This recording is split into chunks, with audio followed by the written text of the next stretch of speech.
The Phantom Jogger of Canyon Hill. We'll begin this video by looking at a creepy story that you should take into consideration if visiting the graves of those who have gone before us. The Rocky Mountain state of Idaho has a fair share of ghost stories. However, there is one that has garnered attention and has attracted many to the Canyon Hill Cemetery, which resides in the popular city of Caldwell, just 26 miles from the state capital. The Phantom Jogger of Canyon Hill is pretty much what the urban legend claims to be, a ghostly apparition that runs around the cemetery at night, terrifying those who walk around or park their car within its grounds.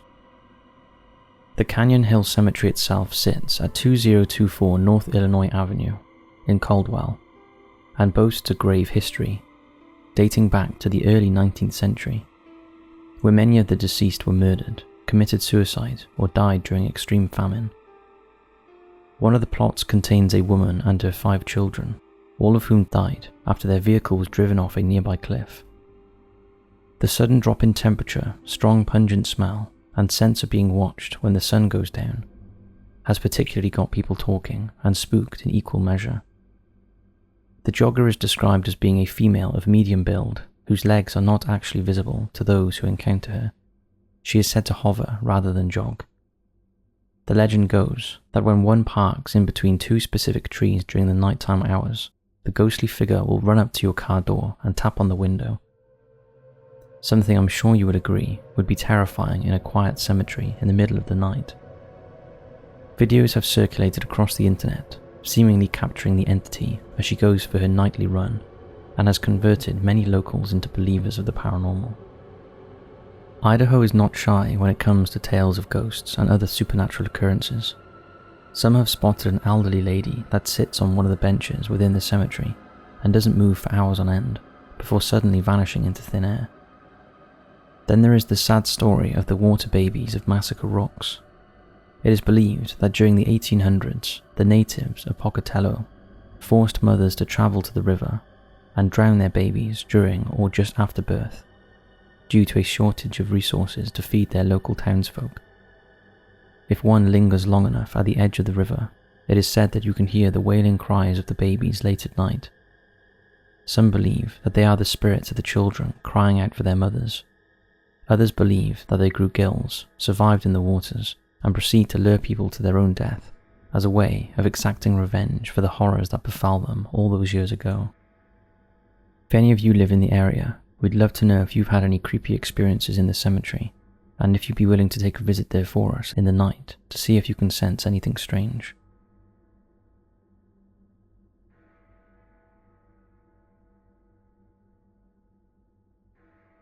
Infernus, the band who sold their soul to the devil.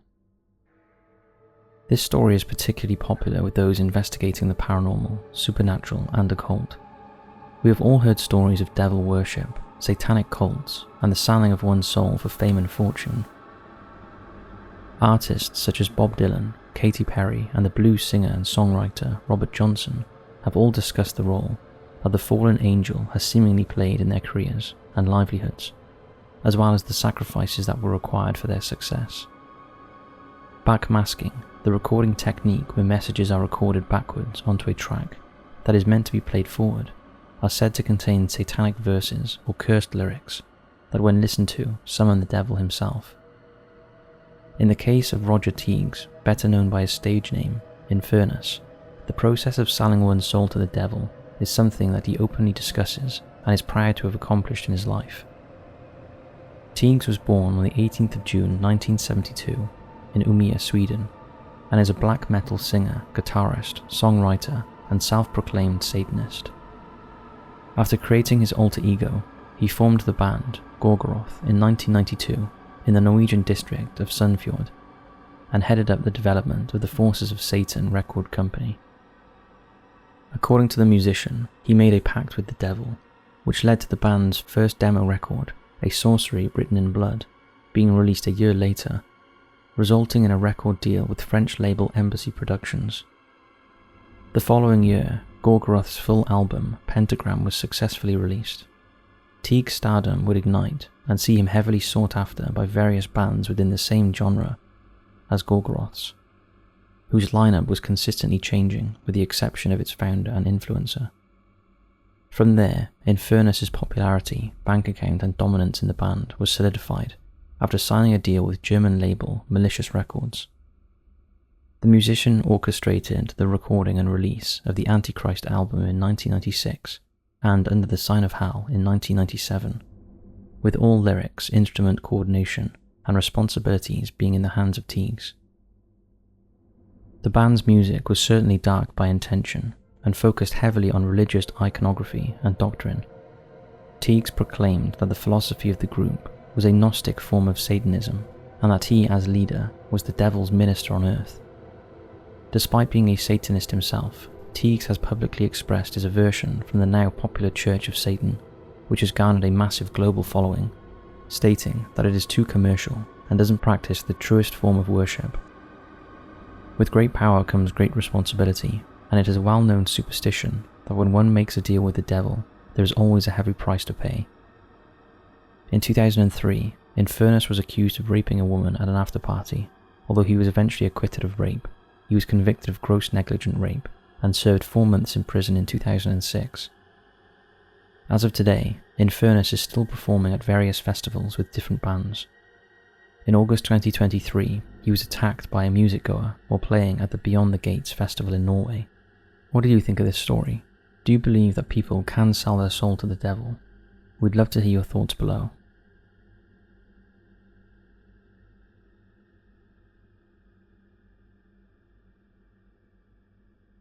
The disturbing case of Joyce Vincent. This next entry is extremely upsetting due to the heartbreaking nature of the person's death and aftermath that followed her demise. Joyce Vincent was a British woman who was born in Hammersmith, West London on the 19th of October 1965. Her parents had immigrated to the UK from the Caribbean island of Grenada, where her father worked as a carpenter. For 4 years, Vincent worked in the Treasury Department of the famous law firm Ernst & Young, but resigned in March 2001. The reason for doing so has never been disclosed or known to her family. After her promising career at the firm ended, she took up residence at a domestic abuse shelter in the North London borough of Haringey, where she worked as a cleaner at a local hotel. Not too much is known of Joyce's whereabouts, friends or communications with loved ones throughout most of her adult life. She was extremely reserved, guarded, and elusive towards anyone who got to know her. Whilst living at the domestic abuse shelter, Vincent would sever all ties with her family, which surprisingly sparked little concern from her work colleagues, acquaintances, or so-called friends. In February 2003, the shelter would rehouse Vincent to a bedsit flat above the Wood Green shopping city, which was owned by the Metropolitan Housing Trust. Unfortunately, 9 months later, she would be admitted to hospital after vomiting blood and would spend 2 days at the medical centre with a peptic ulcer. What happened next is truly sad and shocking. At some point in December 2003, after being released from hospital, Vincent would pass away at her bedsit flat and would remain there until her body was discovered 2 years later. The tragic story is even more depressing as it was reported that she died all alone of unknown causes, although it was suspected that it had something to do with her ongoing suffering of asthma or complications with the peptic ulcer. One of the main reasons for the lack of concern was due to the fact that the housing trust had paid half of her rent up front to support her after registering her as a victim of domestic abuse. After the 2 years had expired and her living costs increased, the property had accrued approximately £2,500 in unpaid rent, resulting in bailiffs being called to repossess the flat manually.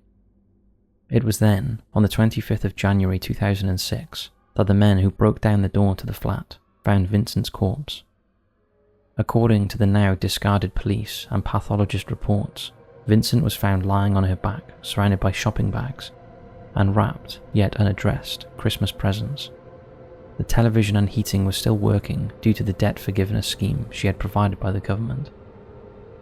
Her decomposed remains were described as mostly skeletal, and that she had to be fully identified from her dental records. After a thorough investigation, it was presumed that she died of natural causes, as even though drug addicts were operating in the nearby area, there was no signs of a break-in or struggle. What is so mysteriously disheartening about this story is that Joyce Vincent was suffering in so many ways, yet no one seemed to notice or care. Even more strangely was at the time of her death, she had seemingly been engaged to a man who police could not locate. After the initial shock from the local community, Joyce's story had been discussed on various platforms and discussion groups, especially those relating to domestic abuse. Subsequent theories have arisen about her childhood, family life, and reasons for disappearing from public life. However, this is all too little too late. Her death was the discussion in a 2011 documentary called Dreams of a Life. In the end, I guess we will never know what happened to Joyce Vincent. What is so sad is that someone should have or does know.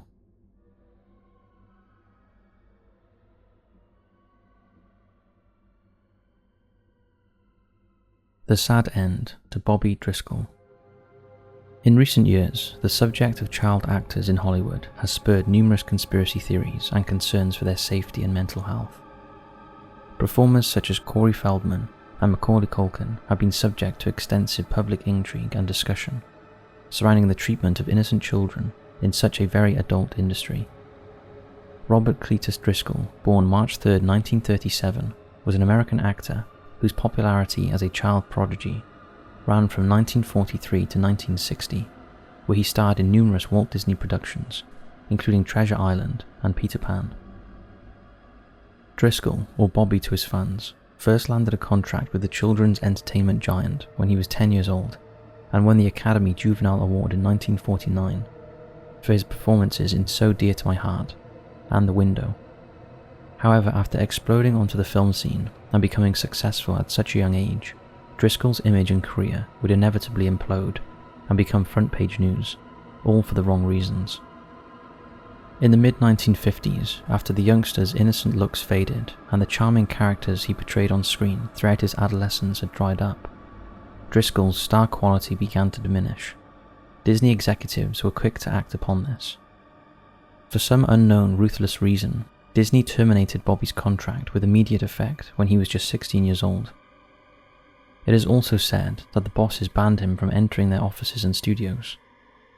This dramatic change in circumstances, as well as the fact that he had just moved out of his parents' house to study acting in New York the same year, took a tragic toll on the teenager and would inevitably lead to his untimely death.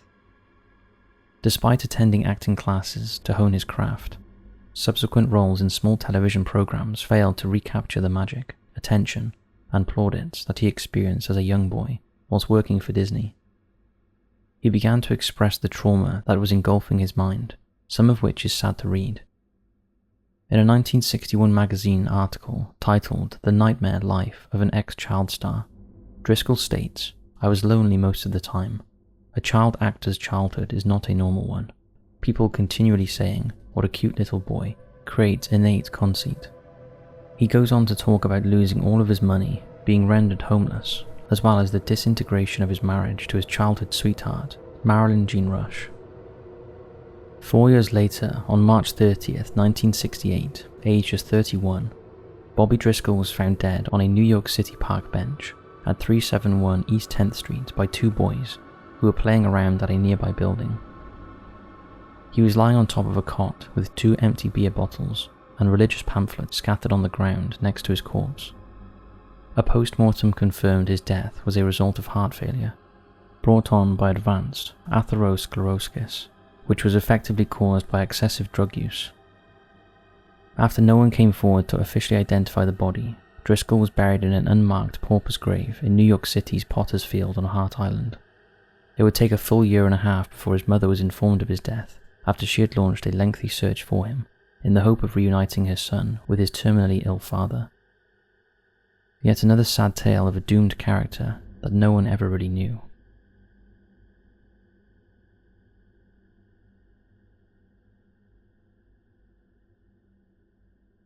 The disturbing story of Carl Tanzler. Let's end this episode with a tale of love, loss, and living dolls. Carl Tanzler was in his mid-50s when he met 20-year-old Marie Eleanor Milagro de Hoyo in April 1930. Whilst working at the Marine Hospital in Key West, Florida, the German radiographer was asked to treat the young woman by her mother, who advised him that her daughter had contracted tuberculosis. This would have been a routine appointment for the well-travelled technologist, had it not been for an immediate fascination and recognizing of her face. It is reported that Tanzler had suffered from visions throughout his childhood that included the presence of a young woman, a woman who looked exactly like Maria. After doing all he could to help the ailing lady, Tanzler would develop an all-consuming fascination and obsession with her that resulted in him buying her gifts, proposing marriage, even though she was married to another man, and publicly declaring his love for her. Maria's sister, Nana Medina, stated that she never loved him. She was only nice to him because my mother told her that she should be kind to those who were kind to her. A year and a half later, Joyce passed away at age 22. Tanzler immediately made it known that he would pay for her funeral and subsequently authorized a shrine-like tomb to be constructed above her grave, where he could visit each night. The heartbroken family kindly accepted his offer in the hope that his intentions were genuine and considerate. Unfortunately, his infatuation grew stronger, and so in 1933, Tanzler rented a wagon digger and exhumed Maria's corpse from the ground and took her back to his house. Coat hangers were used to link her brittle bones together, and her facial features were smeared with gauze, wax and plasters to prevent her skin from decomposing. Tanzler would dress her up in makeshift clothing and place a wig made from her own hair on top of her head, while preserving her scent with a deluge of perfumery products. This ongoing live-in love affair with the corpse lasted for more than 7 years, where Tanzler conducted all sorts of experiments on her body in an attempt to bring her back to life. When the family were refused access to the mausoleum above her grave, they confronted the mad scientist at his home and found Maria's corpse lying in his bed. He was arrested in October 1940, but did not repent any of his actions, stating in a local newspaper, "I did not want one so beautiful to go to dust." Karl Tanzler died in 1952, clutching a memento of his beloved Maria. The story shocked the world and has since been a talking point amongst various online groups. However, what is even more worrying is that some believe that his actions were justified and even romantic. What do you think? And so that brings us to the end of this video. We hope you enjoyed. Thanks for watching, and sleep tight.